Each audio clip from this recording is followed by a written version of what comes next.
Here's how to make easy peasy pasta jewels with bits and bobs you have around the house.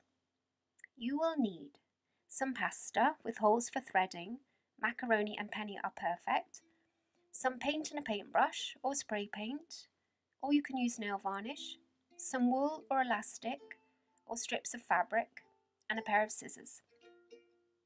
Now to decorate your pasta.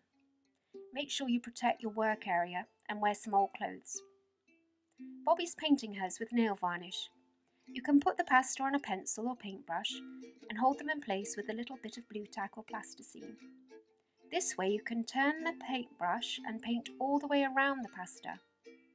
Leave them to dry by putting the paintbrush in a cup of flour. Glittery nail varnish looks great too.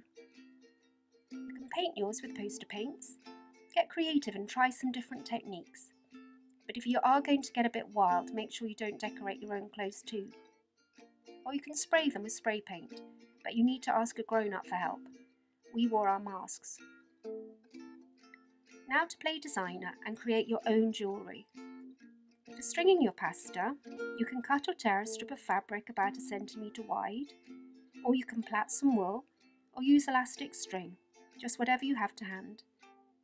Now lay your pasta out the way you think they would look nice as a necklace. You can use all types of pasta. This one is a small rigatati. This one is penny.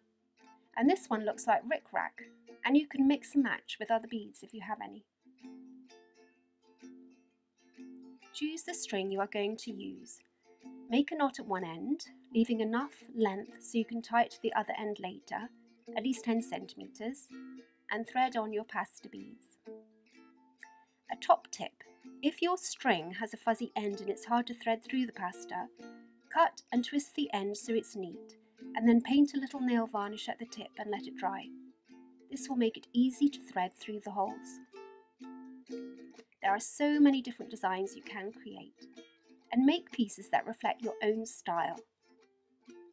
For this design, we use butterfly pasta, macaroni and a strip of fabric for threading. We knotted the fabric around the middle of the pasta bows. You can make little mix and match sets too. Bobby tied some bow pasta to a hair clip with a piece of wool. These ones are made from curvy rigatati pasta on elastic string. Let your personality shine through.